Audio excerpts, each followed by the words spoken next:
Ayer y hoy, ¿qué tal? ¿Cómo le va? ¿Le gustó el primer programa? Hoy vamos a hacer el segundo. Y en nuestro primer bloque va a dialogar con todos ustedes y conmigo, por supuesto, una gran figura del deporte argentino. Entrerriano, de pura cepa, Yolando Pedro Giorgio. ¿Qué tal, Coco? ¿Cómo te va? Pero muy bien, estando con los amigos siempre estamos bien. Yo dije una gran figura del deporte.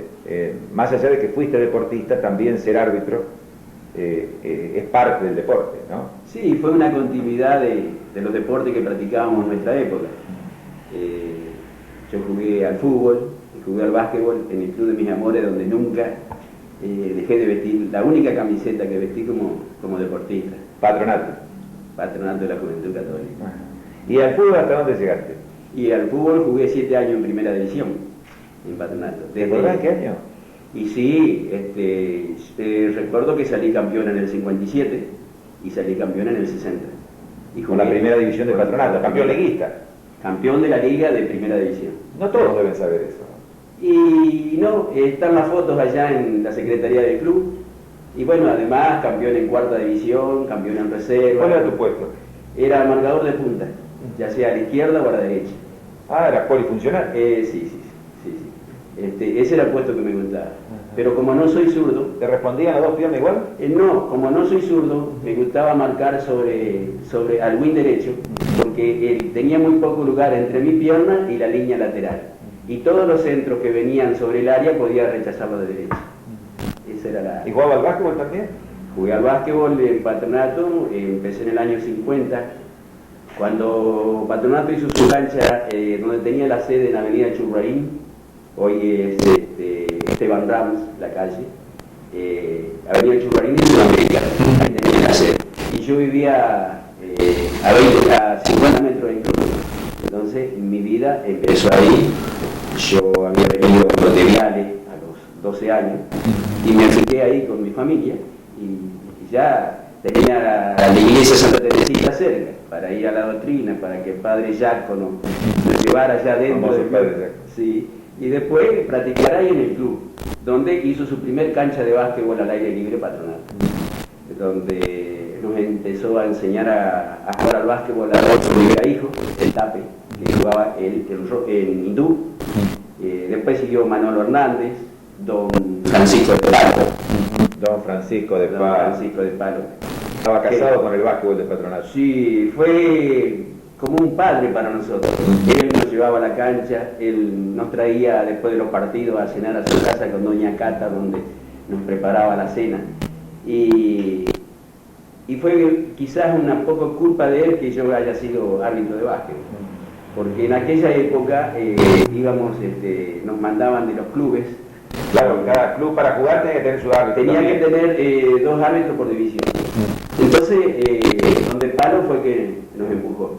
Y así fue donde formamos la primera pareja con un gran árbitro de aquella época que fue el entrenador, Roberto Benvenuto. Roberto Benvenuto, claro, árbitro de primera división. Sí, él era el juez y yo era el árbitro, verdaderamente. Yo aprendí de él. Y bueno, después él se dedicó a la dirección técnica y yo seguí porque me gustaba. Yo pienso que soy árbitro por vocación, porque en aquella época yo viví las 3 épocas, la amateur, el amateurismo marrón y parte de la época profesional. Sin duda alguna me quedo con la época amateur, porque ahí fue donde hice lo que me gustaba, donde coseché los amigos, donde aprendí de la gente. En aquella época no teníamos reglamento de básquetbol. Yo aprendí viéndolo dirigir a don José Fiore, al Correntino Muñoz, a Lito Maradei y a Felipe Regueira, el famoso mago. El mago Regueira. Y yo aprendí de ellos en la parte práctica, porque teóricamente no tenía quien nos enseñara, no teníamos reglamento, no teníamos libros. Era mucho de intuición. Todo de intuición y alguna pregunta que se le podía hacer a ellos, porque ellos eran más capacitados que nosotros y tenían su propia personalidad. A los jueces de hoy se les da clase permanentemente, tienen dónde invitarse, tienen los partidos televisados que pueden ver, corregir sus errores, una serie de cosas que en aquella época no tenían. Incluso te diré que fui a mi primer campeonato argentino sin haber leído el reglamento de básquet. No te puedo creer. Sí. sin haber leído el reglamento de básquet. Y entonces Lucho González me consiguió el primer reglamento de básquet que tuve en mis manos. ¿Y en qué año fue? Eso fue en el año 60. ¿Cuánto llevas de árbitro? Y empecé en enero de 1953. Tengo mi carnet, a los 17 años dirigí a Primera División. O sea que vos empezaste a dirigir básquetbol cuando todavía jugabas en primera división al fútbol. Todavía no jugaba en primera división, jugué en cuarta división hasta los 20 años, que era la cuarta. Y después sí. Claro, fuiste campeón en el 57 del fútbol. Sí. Y bueno, ya eres árbitro antes. Sí, empecé de árbitro antes. Y se podía en aquella época, había grandes deportistas, ¿no? En los cuales nos mirábamos, como José María Avellaneda, Veranito, Matías Avellaneda, donde eran grandes jugadores de fútbol, de básquetbol, y Matías de rugby también encima, ¿no? Entonces eso era un ejemplo, quiere decir que se podía practicar. ¿No había televisión? No había televisión, pero se podían practicar varios deportes a la vez. Hoy yo me explico cómo en aquella época yo trabajaba, porque de los 13 años que ingresé al Ministerio de Obras Públicas, en la Escuela de Aprendices, seguí trabajando ahí. Yo trabajaba de 6 a 1 de la tarde. Estudiaba en la Escuela Industrial de noche, después fui a la Facultad de Santa Fe, hacía deportes, básquetbol, fútbol, era árbitro y tenía tiempo para andar de novio también. O sea que no sé cómo hacíamos tiempo, pero claro, también era una juventud sana. Era una juventud que no éramos adeptas al alcohol, ni al tabaco, a ninguna de esas cosas. Hoy hay una sensación de que hay una juventud sana también, pero que no se dedica al deporte a este nivel, con este cariño, con esta dedicación así full time, y no deja de estudiar y hace deporte. Sí. Es que pienso que como está más profesionalizado, entonces hay más exigencia. A lo mejor nosotros éramos deportistas por vocación o por que nos gustaba y que no se nos exigía. Yo me acuerdo que en las prácticas de patronato yo podía ir un solo día a la semana, el día miércoles, porque los demás días viajaba a Santa Fe. Estudiaba la facultad ya y entonces solamente podía practicar los miércoles y a mí me estaba permitido eso. ¿Y tu compañero de fútbol no te cargaban que eras árbitro de básquetbol? No. Yo en patronato, en mi club, toda la vida he sido muy respetado y muy querido, no sé, por la gente. Además, en aquella época, un jugador de fútbol que estaba estudiando en una facultad de ingeniería era una rareza. Entonces, y me ubicaban como ejemplo, digamos, para los demás. Y eso se mantuvo en el club patronato a través de todas las épocas. Ahora que en mayo de este año terminé 5 años de estar en la comisión directiva, con gente nueva y gente de otra época, entonces eso para mí ha sido también una de las culminaciones de mi paso por ese club. ¿Y cómo fue tu carrera como árbitro? Bueno,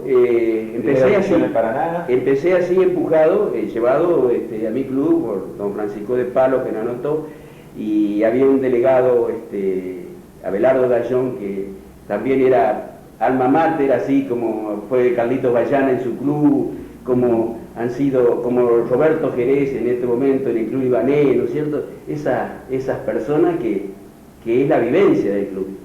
Y bueno, empecé a dirigir acá y en el nivel local. Después fuimos al primer campeonato entrerriano con Roberto Benvenuto en enero del 60 y ahí fuimos enviados al campeonato argentino, a La Pared. Pero en ese año no aprobamos. En el 62, cuando fui a Posadas, rendí como juez nacional y aprobé ahí. Y bueno, muchos campeonatos argentinos, mayores, juveniles. ¿Cuántas finales? Y de mayores. De mayores 2 finales. Y finales de juveniles.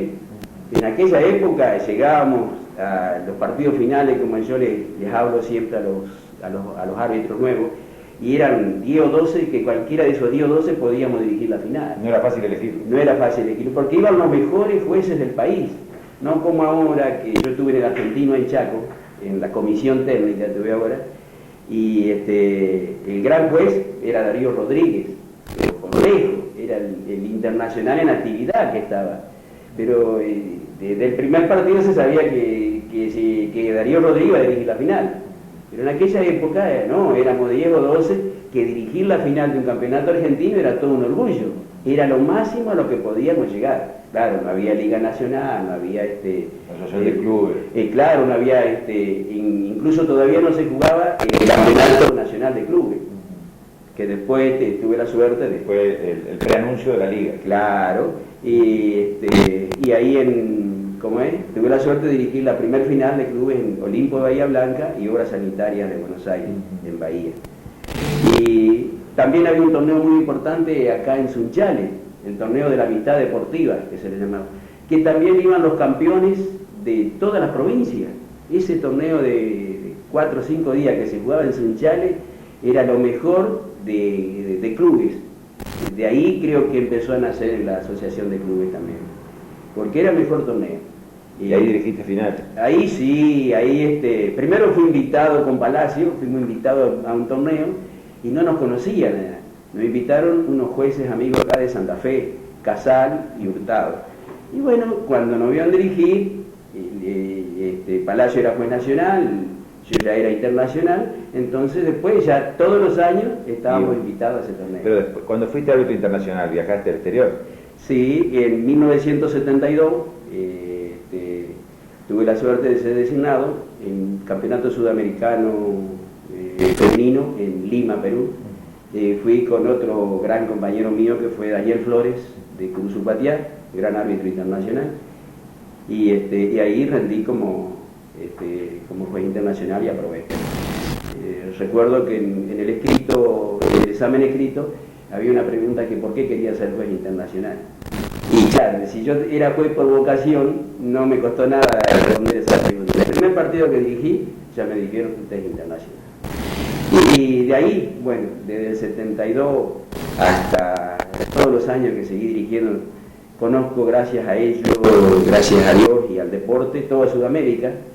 Me falta la capital, Caracas, donde tengo muchos amigos, pero no llegué, pero dirigí en San Cristóbal.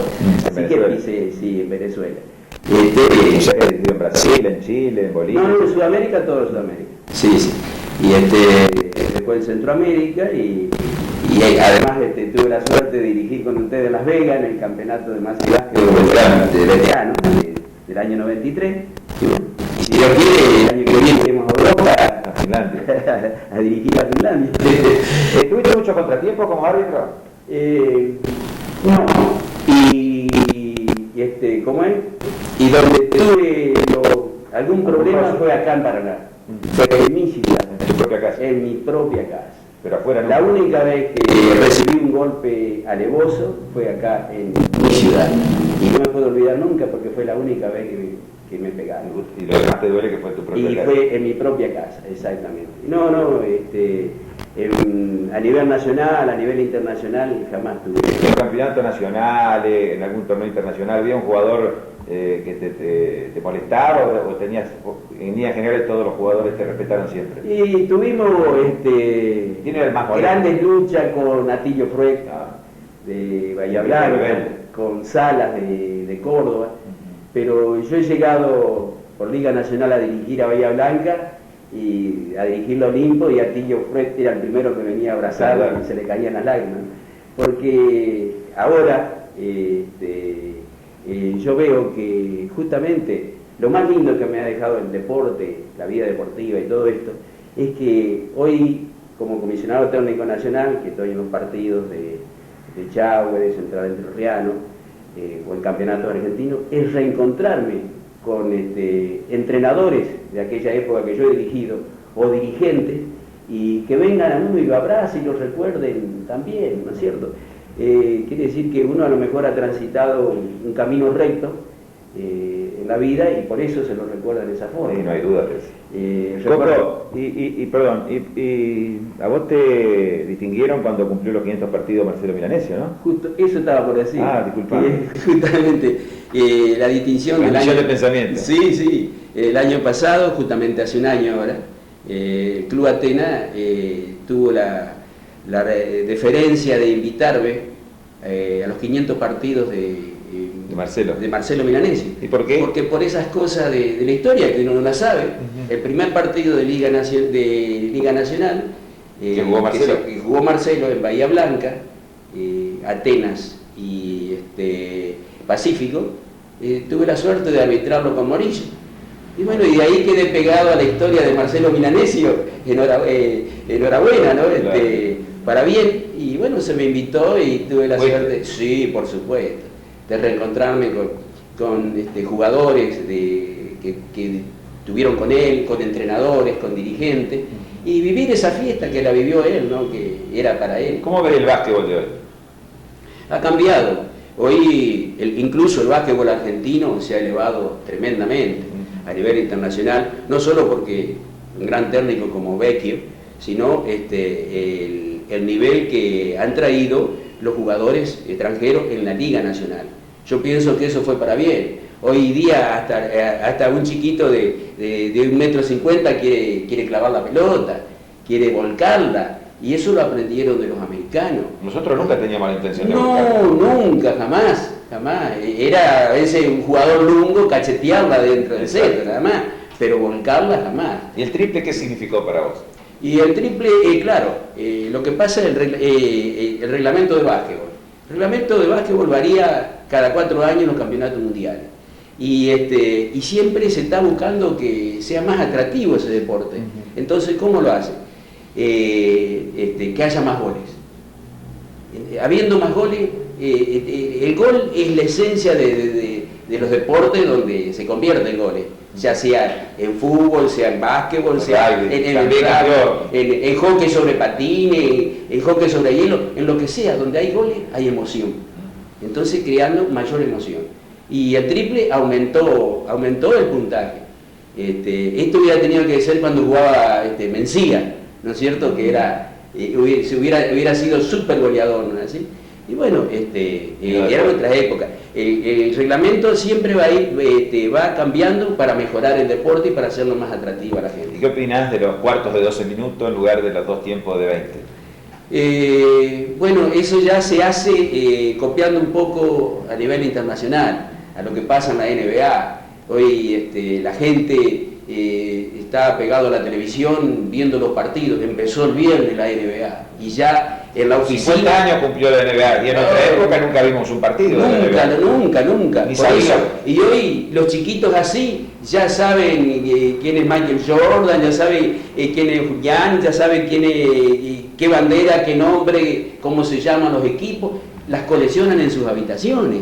Y nosotros, y de aquella época decían, sí, fulano es tal, el mejor jugador de Estados Unidos, el goleador, pero ni por foto a lo mejor lo conocíamos. Eso ha llevado a que se difunda mucho más el deporte, a que la gente lo quiera, le guste, porque ya esta semana en la oficina todo el mundo habló de los partidos que estuvo viendo por televisión. Exacto. Y además en nuestro país también eso ha llevado, ya sea del torneo de la A o de TNA los días sábados, y todos estamos, y si juega el equipo de acá, nuestro equipo local, con más razón estamos pegados al televisor, ¿no es cierto? Yolanda, ¿quién te puso Coco? No sé, ¿No te acordás? desde pequeño me llamaron así. Incluso creía que hasta los 6 años que me llamaba como es Orlando. Y bueno, y en la cédula, en el partido de nacimiento estaba Yolando y me quedó Yolando. Y me gustó ese nombre, además fue muy particular. Y original. Y sí, original, y hoy día muchos me llaman así en mi trabajo. Uno Yolando y otro Coco. Exactamente, sí. Y bueno, ¿Y en el deporte qué te quedó sin hacer? ¿O qué hubieras querido hacer que no hiciste? En cuanto al arbitraje, mundial, el arbitraje internacional, yo tuve una vez una invitación, tenía que ir con la selección argentina a Europa, 40 días. Se recorrían incluso países en aquella época detrás de la cortina de hierro, ¿no? Como Yugoslavia, Polonia, y éramos 3, 4 jueces internacionales en aquella época. Entonces, en el apogeo, en 1974. ¿Qué pasa? En ese mes nacía mi hija. Y preferí ver nacer a mi hija. Por supuesto que eso, yo creo que todo hombre hubiera hecho lo que yo hice. Y no conocí el loco. Por eso yo siempre dije, si algún día Dios quiera, conoceré Europa. Y a lo mejor si el año que viene, si Dios quiere, estaremos en Europa. Entonces quiere decir que la vida a veces te da alegría, a veces te da tristeza, pero yo creo que siempre premia, compensa, y lo que tenemos sueños, algún día se nos cumple. ¿Siempre fuiste soñador? Siempre estoy, posiblemente mi signo cáncer coincida perfectamente con lo que es mi vida. Siempre me ha gustado la poesía, me ha gustado, qué sé yo, lo espiritual, el volar. Yo tengo a fin de año que mandar 150 tarjetas a mis amigos del mundo. Y eso lo hago. Lo hago permanentemente. Increíble. Lo hago permanentemente porque, aunque no me contesten muchos, pero yo quiero que esa tarjeta llegue y que diga, me está recordando. Sentí la necesidad de hacerlo. Tengo la necesidad. Y siempre con un trozo de una poesía y algo de lo mío. ¿Cómo es hoy tu familia? Y mi familia, soy mi hijo de 24 años, Marcelo, y mi hija de 22 años, Gisela Lía.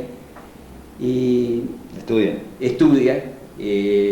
Yo hace 7 años y medio que quedé viudo, se me fue en 5 meses mi esposa. ¿Te acompañaba siempre? Gran compañera, porque yo siempre digo, para hacer lo que hice es porque tenía alguien que me comprendiera y me lo permitía. Es lo que dijo don Ernesto Fornari por ahí en un escrito, las viudas del básquetbol, o sea, las esposas de los jugadores, de los árbitros, de los dirigentes, que nos permiten que andemos, que viajemos, que nos vayamos, y ellas siguen manteniendo en el hogar, digamos, el orden, criando a los hijos y haciendo todas esas cosas. A lo mejor yo hubiera querido darle más horas a mis hijos, pero se las di después, porque tuve que ser de padre y de madre. Entonces hemos sido muy unidos. Tengo 2 hijos de los cuales me siento orgulloso, porque ni siquiera fuman, así que con eso te digo, ni hablar de las otras tentaciones que están latentes. Yo no sé si estoy equivocado, pero me parece que tengo el recuerdo que vos ibas a dirigir y tu esposa estaba en la tribuna, muchas veces. Muchas veces.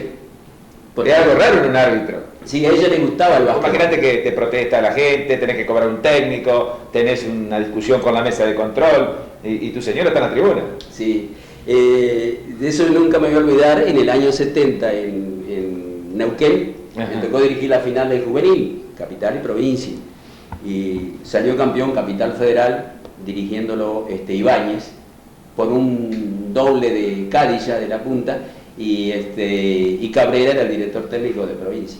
Un partido previo con Mendoza, gana Capital sobre la hora. Entonces viene el presidente de la Federación de Capital y me da la mano y dice, lo felicito, muy buen arbitraje. Y yo había llevado a mi señora, en aquella época no teníamos los chicos, entonces mi señora dice, pero señor, dice, si recién lo estaba insultando ahí de la platea. Este señor no sabía dónde meterse, ni saber cómo pedir disculpas. Pero recuerdo esa anécdota porque me sirvió como una compañía, como algo de que no todos los que lo vienen a felicitar y abrazar a uno son sinceros. Son sinceros, exactamente. Muy bien. No sé si está todo dicho, creo que no, porque Yolando tendría días y días para contar sus anécdotas, ha viajado por todas partes, ha dirigido en todos lados, pero es un pedazo de su historia que es bueno que se conozca. Yo sé que hay muchos que lo conocen, pero quizás no todos, y esa es nuestra intención. Gracias por tu tiempo. ¿Puedo decir una anécdota pequeña? ¿Cómo no? Y creo que esta es una referencia muy importante. En el año 1979 yo estaba por dirigir una final en Posadas y estaba fumando antes de empezar el partido. Entonces un señor de la comisión térmica me dice, pero ¿cómo un juez internacional va a fumar antes de dirigir un partido? Don Ernesto Fornari, una gloria del básquet, vamos a decir. Entonces lo pensé un minuto, tiré el cigarrillo y lo pisé y le dije, nunca más, Néstor. No es para tanto, nunca más en mi vida. Y nunca más en mi vida fue. Nunca más toqué un cigarrillo. Del año 79. Del año 79. Así que a lo mejor esto le pueda servir a alguien de las vivencias que uno ha tenido, ¿no? Gracias. Ya volvemos.